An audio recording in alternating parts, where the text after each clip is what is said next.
الحمدللہ رب العالمین والصلاة والسلام علی خیر خلقہ محمد وعلی آلہ وصحبہ اجمعین ومن تبعہم بإحسان الی یوم الدین وبعد۔ معزز سامعین کرام، حاضرین مجلس اور دینی ملی بھائیوں، آج کے اس مجلس میں طالب علم کے آداب، متعلم کے آداب کے سلسلے میں کچھ باتیں عرض کرنا چاہتا ہوں۔ امید ہے کہ ہم سب کو اس سے فائدہ ہوگا اور ہماری نئی جنریشن کو علم حاصل کرنے میں اور اس سے فائدہ حاصل کرنے میں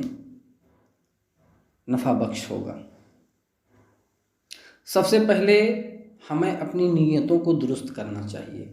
چاہے وہ دینی علم ہو یا دنیاوی علم ہو۔ اس کو حاصل کرنے کے لیے ہمیں سب سے پہلے اپنی نیت کو درست کرنا چاہیے، نیت کو اللہ کے لیے خالص کرنا چاہیے، کیونکہ اللہ کے نبی جناب محمد رسول اللہ صلی اللہ علیہ وسلم نے فرمایا ہے، انما الاعمال بالنیات وانما لکل امرئ ما نوی، کہ آدمی کے لیے وہی ہے جس کی وہ نیت کرتا ہے۔ دینی علم ہو یا دنیاوی علم، اس سے اللہ تبارک و تعالی کی خوشنودی اگر حاصل کرنا مقصد ہے، اس کے دین کی سربلندی مقصد ہے، تو انشاءاللہ ایسی نیت سے ہمیں دنیا اور آخرت دونوں میں فائدہ ہوگا۔ طالب علم کو بیٹھنا کیسے چاہیے، اس کے بارے میں حدیث آئی ہوئی ہے بخاری اور مسلم میں۔ حضرت عمر بن خطاب کی بہت مشہور حدیث ہے، جس میں بیان کیا گیا ہے، وہ فرماتے ہیں، بینما نحن عند رسول اللہ صلی اللہ علیہ وسلم ذات یوم، کہ ہم ایک دن نبی صلی اللہ علیہ وسلم کے پاس تھے، اطلع علینا رجل شدید بیاض الثیاب و شدید سواد الشعر، کہ اچانک ہمارے پاس ایسا آدمی آیا جس کے کپڑے بہت سفید تھے اور جس کے بال بہت کالے تھے، لا یری علیہ اثر السفر ولا یعرفہ منا احد، نہ تو اس کے اوپر سفر کی علامتیں تھیں، یعنی وہ دور سے بھی نہیں آیا ہوا تھا، اور نہ ہی ہم میں سے کوئی اس کو جانتا تھا۔ یہ ہمیں تعجب میں ڈالنے والی بات تھی۔ حتی جلس الی النبی صلی اللہ علیہ وسلم، یہاں تک کہ وہ نبی صلی اللہ علیہ وسلم کے پاس بیٹھ گیا، فاسند رکبتیہ الی رکبتیہ، تو اس نے اپنے دونوں گھٹنوں کو نبی صلی اللہ علیہ وسلم کے گھٹنوں کے پاس لگا دیا، وضع کفیہ علی فخذیہ، اور ہاتھوں کو اپنے رانوں پر رکھ لیا۔ اور یہ پوری حدیث لمبی ہے، اس کو بخاری اور مسلم نے روایت کیا ہے۔ تو اس میں جو ہیئت بتائی گئی ہے بیٹھنے کی جس کو ہم اکڑو بیٹھنا بولتے ہیں، اسی طریقے سے وہ بالکل ادب و احترام سے حضرت جبریل یہاں نبی صلی اللہ علیہ وسلم کے پاس بیٹھے ہوئے تھے، جو یہ آئے ہوئے تھے آدمی اصل میں حضرت جبریل تھے۔ تو معلوم ہوا کہ طالب علم کو اپنے گرو کی، اپنے استاذ کی، اپنے عالم کی عزت کرنی چاہیے۔ اگر عزت نہیں کرے گا تو وہ علم حاصل نہیں کر سکتا ہے۔ اسی طریقے سے طالب علم کو جہاں بھی علم کی مجلس ہو، جہاں بھی کوئی علم اس کو سکھا رہا ہو بچوں کو، اگر اسے موقع ملے تو اس کو ضرور بھی ضرور وہاں پر جو ہے بیٹھ کے اور وہاں سے علم حاصل کرنا چاہیے۔ اسی طریقے سے جو بڑے علماء ہیں، چاہے اس کے استاذ ہوں یا نہ ہوں، ان کی عزت کرنی چاہیے۔ جو بڑے بڑے ویگیانک ہیں، جو بڑے بڑے عالم ہیں آپ کے فیلڈ کے، آپ کے یہاں کے، آپ کے دیش کے، پوری دنیا کے، ان کی عزت کرنی چاہیے۔ اگر آپ اپنے عالم کی عزت نہیں کرو گے، اپنے استاذ کی عزت نہیں کرو گے، اپنے ٹیچر کی عزت نہیں کرو گے، تو آپ کو علم نہیں آ سکتا ہے۔ اللہ تبارک و تعالی نے فرمایا ہے، یا ایھا الذین آمنوا لا ترفعوا اصواتکم فوق صوت النبی۔ اللہ تبارک و تعالی نے مومنوں کو کہا ہے کہ نبی صلی اللہ علیہ وسلم کے آواز سے اونچی آواز مت کرو۔ نبی صلی اللہ علیہ وسلم ہمارے معلم تھے، ہم کو سکھانے والے تھے، انہوں نے ہی صحابہ کو سکھایا جن سے ہم کو دین ملا ہے۔ تو اللہ تبارک و تعالیٰ نے ان کو کہا کہ نبی صلی اللہ علیہ وسلم کے آواز سے اونچی آواز کبھی مت نکالنا، یہ ادب اور احترام ہے۔ اسی طریقے سے اللہ کے نبی نے فرمایا ہے کہ لیس منا من لم یرحم صغیرنا ویوقر کبیرنا، ہم میں سے وہ نہیں ہے جو بچوں پر، چھوٹوں پر رحم نہ کرے اور ہمارے بڑوں کی عزت نہ کرے۔ اس کو بخاری نے ادب المفرد میں روایت کیا ہے۔ تو بڑوں، چاہے وہ آپ کا استاذ ہو چاہے نہ ہو، چاہے وہ آپ کا گرو ہو چاہے نہ ہو، چاہے وہ آپ کا معلم ہو نہ ہو، اگر آپ سے بڑا ہے تو آپ اس کی ضرور عزت کریں۔ اور ایک دوسری حدیث میں ہے لیس منا من لم یجل کبیرنا ویرحم صغیرنا ویعرف لعالمنا، کہ ہم میں سے وہ نہیں ہے جو ہمارے بڑوں کی عزت نہ کرے، احترام نہ کرے اور ہمارے چھوٹوں پر رحم نہ کرے اور ہمارے عالموں کو جانے نہ، ان سے متعارف نہ ہو، تو وہ ہم میں سے نہیں ہے۔ اس کو حاکم نے روایت کیا ہے اور یہ صحیح ہے، حدیث یہ صحیح ہے۔ اسی طریقے سے ہمارے بچوں کو چاہیے، طالب علموں کو چاہیے کہ جب علماء بولنے لگ جائیں، جب علماء کوئی بات کہیں تو یہ چپ ہو کر کے سنیں۔ جیسا کہ حدیث میں آتا ہے، حضرت جریر رضی اللہ تعالیٰ عنہ روایت کرتے ہیں کہ نبی صلی اللہ علیہ وسلم نے حجۃ الوداع کے موقع پر ان سے کہا استنصت الناس، لوگوں کو چپ کراؤ۔ فقال لا ترجعوا بعدی کفارا یضرب بعضکم رقاب بعض، اس کے بعد جب کہا کہ لوگوں کو چپ کرا دو، اس کے بعد اللہ کے نبی نے جو کہنا تھا وہ کہا کہ میرے بعد تم لوگ کافر نہ ہو جانا کہ آپس میں ایک دوسرے کی گردنیں مارنے لگ جاؤ۔ اس کو بخاری نے روایت کیا ہے۔ تو معلوم ہوا کہ جب آپ کا استاذ، جب آپ کا گرو، جب آپ کا ٹیچر بولنے لگ جائے تو آپ بالکل خاموش ہو کے، پورے منہمک ہو کے اس کو سننے لگ جاؤ۔ اور طالب علم کو یہ چاہیے کہ جب وہ کوئی بات سمجھ نہ پائے جو اس کے ٹیچر نے، جو اس کے استاذ نے کہا ہے، تو اس سے اسپشٹیکرن کرنا چاہیے، اس سے سوال کر کے اس کو سمجھنا چاہیے۔ جیسا کہ حدیث میں آتا ہے کہ حضرت عائشہ رضی اللہ تعالی عنہ جب کوئی بھی بات سنتی تھیں اور اس کو سمجھ نہیں پاتی تھیں تو اس کو پھر سے نبی صلی اللہ علیہ وسلم سے پوچھ کر کے اس کو سمجھتی تھیں۔ جیسا کہ نبی صلی اللہ علیہ وسلم نے جب فرمایا من حوسب عذب، جس کا حساب لیا گیا اس کو عذاب ضرور دیا جائے گا۔ قالت عائشہ رضی اللہ تعالی عنہ، تو حضرت عائشہ رضی اللہ تعالی عنہ کے بات سمجھ میں نہیں آئی تو انہوں نے کہا فقلت، میں نے کہا اللہ کے رسول سے اولیس یقول اللہ تعالی فسوف یحاسب حسابا یسیرا، کہ اللہ تبارک تعالیٰ نے یہ نہیں کہا ہے کہ ان کا بہت آسان حساب لیا جائے گا۔ قالت فقال، تو وہ کہتی ہیں کہ اللہ کے نبی نے تو مجھے سمجھاتے ہوئے کہا انما ذالک الارض، یہ جو آیت کے اندر فسوف یحاسب حسابا یسیرا جو ہے یہ عرض ہے، یہ پیش کرنے کا معاملہ ہے۔ ولکن من نوقش الحساب، لیکن جس سے حساب کے بارے میں مناقشہ کیا گیا یہ ہلک، وہ تو برباد ہو جائے گا۔ یعنی جس سے سوال کر کر کے حساب لیا گیا، تم نے ایسا کیوں کیا، ایسا کیوں کیا، یہ کیوں کیا، یہ کیا کیا، اس طرح اگر مناقشہ کیا گیا تو وہ ہلاک و برباد ہو جائے گا۔ تو من حوسب عذب جو ہم نے کہا ہے اس کا مطلب یہی ہے، مناقشہ، کہ اس سے باقاعدہ مناقشہ اگر کرنے لگ گیا اللہ تبارک تعالیٰ تو سمجھو اس کو عذاب ضرور دیا جائے گا۔ اس کو بخاری اور مسلم نے روایت کیا ہے۔ اسی طریقے سے جب آدمی کوئی بھی بات سننے لگ جائے، اس کا استاذ بول رہا ہو تو اس کو وہ بہت انہماک سے سنے تاکہ وہ اس کو یاد کر سکے۔ اسی طریقے سے طالب علم کو چاہیے کہ وہ علم حاصل کرنے کے لیے اگر کہیں دور جانا پڑ رہا ہے، سفر کرنا پڑ رہا ہے تو سفر کرے، اور جو اس کے اندر مشکلات درپیش آتے ہیں، جو مشقتیں اس کو پیش آتی ہیں، وہ سب کو تواضع کے ساتھ سہے اور اس پر صبر کرے۔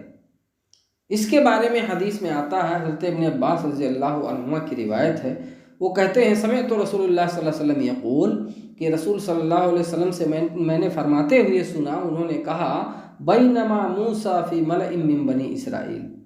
کہ موسیٰ علیہ السلام بنی اسرائیل کے ایک جماعت میں تھے، ایک مجلس میں تھے، جاءہ رجل فقال، تو ایک آدمی ان کے پاس آیا اور اس نے کہا هل تعلم احدا اعلم منک، کیا آپ ایسے آدمی کو بھی جانتے ہیں جو آپ سے زیادہ جانتا ہو؟ قال موسیٰ، تو موسیٰ نے کہا لا، مجھے نہیں پتا کہ مجھ سے کوئی زیادہ جاننے والا ہے۔ فأوحى اللہ الی موسیٰ، تو اللہ نے موسیٰ علیہ السلام کی طرف وحی کیا اور کہا بلا عبدنا خضر، کیوں نہیں، آپ سے زیادہ جاننے والا میرا بندہ خضر ہے۔ فسأل موسیٰ السبیل الیہ، تو موسیٰ علیہ السلام نے حضرت خضر تک پہنچنے کا راستہ اللہ سے پوچھا۔ فجعل اللہ لہ الحوت آیۃ، تو اللہ نے ان کے لیے اس راستے پر چلنے کے لیے ان کے لیے کہا کہ یہ جو مچھلی ہوگی وہی نشانی ہوگی اس کے راستے کی، حضرت خضر کے۔ وقیل لہ، اور ان سے کہا گیا اذا فقدت الحوت، جب آپ مچھلی کو غائب پائیں، جب مچھلی کو آپ بھول جائیں، وہ آپ سے بچھڑ جائے، فرجع فإنک ستلقاہ، تو جب وہ آپ سے بچھڑ جائے، آپ اس کو نہ پاؤ اپنے ساتھ، تب آپ لوٹو تو آپ جو ہے ان سے مل پاؤ گے خضر سے۔ وکان یتبع اثر الحوت فی البحر، اور وہ جو ہے مچھلی کے پیچھے پیچھے سمندر میں چل رہے تھے۔ فقال لموسیٰ فتاہ، تو موسیٰ کے ساتھ جو ایک بچہ تھا، لڑکا تھا، نوجوان تھا، اس نے موسیٰ سے کہا ارائیتا، کیا آپ نے دیکھا نہیں، کیا آپ کو سمجھ نہیں آئی بات، کیا آپ نے دیکھا نہیں، اذ اوینا الی الصخرۃ فانی نسیت الحوت،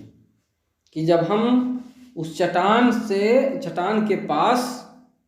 بیٹھے ہوئے تھے، وہاں ہم نے پناہ لیا تھا، تو میں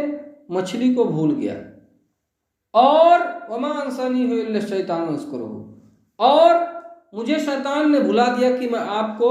یہ چیز بتاؤں۔ قال، کہتے ہیں ذالک ما کنا نبغی، تو حضرت موسیٰ کہتے ہیں کہ یہی تو ہم چاہ رہے تھے، یہی ہمارے لیے نشانی بنائی گئی ہے۔ فارتد علی آثارہم قصصا، تو پھر واپس وہ لوٹے جہاں پر مچھلی کو بھول آئے تھے، یا جہاں سے مچھلی بچھڑ گئی تھی اس طرف پھر دوبارہ لوٹ کے آئے۔ فوجدا خضرا، تو دونوں نے حضرت خضر علیہ السلام کو پایا۔ فکان من شأنہما الذی قص اللہ عز وجل فی کتابہ، تو اس کے بعد کا جو قصہ ہے اس کو اللہ تبارک و تعالی نے سورۃ الکہف میں اپنی کتاب میں بیان کیا ہے۔ اس حدیث کو بخاری اور مسلم نے روایت کیا ہے۔ تو معلوم یہ ہوا اس سے کہ دیکھو حضرت موسیٰ علیہ السلام نے کتنی مشقت جھیلی، سفر کر رہے ہیں اور وہ بھی دریا میں، پھر واپس لوٹ رہے ہیں، ان سے علم حاصل کرنے کے لیے کتنا دوڑ دھوپ لگائی حضرت موسیٰ علیہ السلام، جبکہ نبی اور رسول تھے۔ تو بتائیے ہمارے بچوں کی اور ہماری کیا اوقات ہے، اور ہمیں کتنا محنت کرنا چاہیے، ہمیں خود سمجھ جانا چاہیے۔ اسی طریقے سے علم حاصل کرنے کی لالچ ہونی چاہیے، لگن ہونی چاہیے۔ اگر کسی کے پاس لالچ نہیں ہے تو وہ علم حاصل نہیں کر سکتا، جیسا کہ حضرت ابو ہریرہ رضی اللہ تعالی عنہ سے روایت ہے، وہ کہتے ہیں قیل یا رسول اللہ، رسول صلی اللہ علیہ وسلم سے کہا گیا من اسعد الناس بشفاعتک یوم القیامہ، کہ قیامت کے دن آپ کی شفاعت کس خوش نصیب کو ملے گی؟ قال رسول اللہ صلی اللہ علیہ وسلم، رسول صلی اللہ علیہ وسلم نے کہا لقد ظننت یا ابا ہریرہ الا يسألنی عن هذا الحدیث احد اول منک، تو کہتے ہیں مجھے یہ پہلے سے گمان تھا، مجھے پہلے سے یہ بات معلوم تھی کہ ابو ہریرہ تمہارے علاوہ کوئی اس حدیث کو پہلے پوچھنے والا نہیں، لما رأیت من حرصک علی الحدیث، جو کچھ میں نے تمہارے اندر حدیث کے لیے لالچ دیکھی ہے اس سے مجھے یہ اندازہ ہو گیا تھا کہ سب سے پہلے تم ہی یہ سوال کرو گے۔ تو اس کو بخاری نے روایت کیا ہے۔ تو اللہ کے رسول کو پتہ چل گیا تھا کہ حضرت ابو ہریرہ سب سے زیادہ حریص ہیں علم حاصل کرنے میں، حدیث کا علم حاصل کرنے کے لیے۔ تو اسی طریقے سے ہم کو بھی حریص ہونا چاہیے، یہاں تک کہ ہمارے معلم کو بھی پتہ چل جائے کہ ہم واقعی علم کے بہت حریص ہیں، بہت لالچی ہیں۔ اسی طریقے سے علم کو لکھنا بھی چاہیے۔ جو ہمارا معلم کہہ رہا ہے، جو ہمارا استاذ اور ٹیچر پروفیسر کہہ رہا ہے، اس کو ہمیں لکھنا بھی چاہیے تاکہ وقت ضرورت ہم اس کو اٹھا کے دیکھ لیں۔ جیسا کہ حضرت ابو ہریرہ رضی اللہ تعالیٰ عنہ سے روایت ہے، وہ کہتے ہیں ما من اصحاب النبی صلی اللہ علیہ وسلم احد اکثر حدیثا عنہ منی الا ما کان من عبداللہ ابن عمر فانہ کان یکتب ولا اکتب۔ اس کو بخاری نے روایت کیا ہے۔ تو وہ فرماتے ہیں کہ نبی صلی اللہ علیہ وسلم کے صحابہ میں سے مجھ سے زیادہ کسی کے پاس حدیث نہیں تھا سوائے عبداللہ ابن عمر کے، کیونکہ وہ لکھتے تھے اور میں لکھتا نہیں تھا۔ اسی طریقے سے اگر کسی کو کوئی مسئلہ، کوئی بات پوچھنے میں اپنے گرو سے، اپنے استاد سے اگر کسی قسم کی کوئی رکاوٹ ہو، شرم، حیا اور کوئی بات ہو، تو اس کو چاہیے کہ وہ دوسرے سے کہہ دے کہ یہ سوال ہمارے استاد سے کرو ذرا، تاکہ مجھے پتہ چل جائے کہ اس کا جواب کیا ہے۔ جیسا کہ حضرت علی کیا کرتے تھے۔ حضرت علی کا بیان ہے، کہتے ہیں کنت رجلا مزاء، میں ایسا آدمی تھا جس کو مزی بہت زیادہ آتی تھی، وکنت استحی، اور میں حیا کرتا تھا، ان اسأل النبی صلی اللہ علیہ وسلم لمکان ابنتہ، کہ میں نبی صلی اللہ علیہ وسلم سے سوال کروں کیونکہ میں ان کا داماد تھا، یعنی مجھ سے ان کی بیٹی کی شادی ہوئی تھی۔ فامرت المقداد بن الاسود، تو میں نے مقداد بن اسود کو کہا کہ وہ سوال کریں، تو انہوں نے فسألہ، تو انہوں نے نبی صلی اللہ علیہ وسلم سے سوال کیا۔ فقال، تو اللہ کے نبی نے کہا یغسل ذکرہ ویتوضا، کہ وہ اپنے شرمگاہ کو دھل لیں، اس کے بعد وضو کر لیں۔ اس کو بخاری اور مسلم نے روایت کیا ہے۔ معلوم ہوا یہ ادب ہے علم حاصل کرنے کا، کہ اگر آپ کسی بھی وجہ سے اپنے معلم سے شرم اور حیا کرتے ہیں کسی بھی وجہ سے، تو دوسرے سے وہ سوال کروا دیں تاکہ آپ کو بات سمجھ میں آ جائے۔ ایسا نہ ہو کہ آدھی ادھوری بات آپ سمجھ پاؤ، اس کے بعد میں جا کر کے اور پورے سماج میں بوال اور فساد مچاؤ۔ اسی طریقے سے اپنے امام سے قریب، اپنے معلم سے، اپنے استاد سے قریب رہنے کی کوشش کرنی چاہیے۔ جیسا کہ حدیث میں ہے احضر الذکر ودنو من الامام، کہا گیا ہے کہ جو ذکر کی مجلسیں ہوتی ہیں اس میں حاضر ہو اور امام سے قریب رہو، مطلب ذکر کے محفل میں تو امام ہوتا ہے، تو علم حاصل کرنے میں آپ کا استاذ ہوتا ہے امام کی جگہ پہ۔ تو اس سے یہ بات ثابت ہوتی ہے کہ آپ اپنے جو استاذ ہے، جو ٹیچر ہے، اس سے قریب رہنے کی کوشش کرو۔ اسی طریقے سے مجلس کی جو آداب ہیں، ان آداب پر عمل کرے آدمی، اس کو اپنے اندر سموئے، اور اس جتنے بھی آداب ہیں، مجلس کے بہت سارے آداب ہیں، اس کا اعتبار کرے، اس کی رعایت کرے، اور اس کے حساب سے مجلس میں بیٹھے، کلاس روم میں بیٹھے، ادھر ادھر الٹی سیدھی حرکتیں نہ کریں۔ جیسا کہ اللہ نے کہا یا ایھا الذین آمنوا اذا قیل لکم تفصحوا فی المجالس فافصحوا یفصح اللہ لکم۔ مثلا کوئی علم کا مجلس ہے اور وہاں لوگ بیٹھے ہوئے ہیں، اور اگر کوئی آتا ہے اور وہ بیٹھنا چاہتا ہے اور وہ جگہ مانگ رہا ہے آپ سے، تو مجلس کے آداب میں سے یہ ہے کہ آپ لوگ تھوڑا سا اس کو بھی جگہ دے دو، وہ بھی تھوڑا سا علم سیکھ لے۔ تو اسی بات کو اللہ تبارک و تعالیٰ نے کہا ہے کہ مومنوں، جب تم سے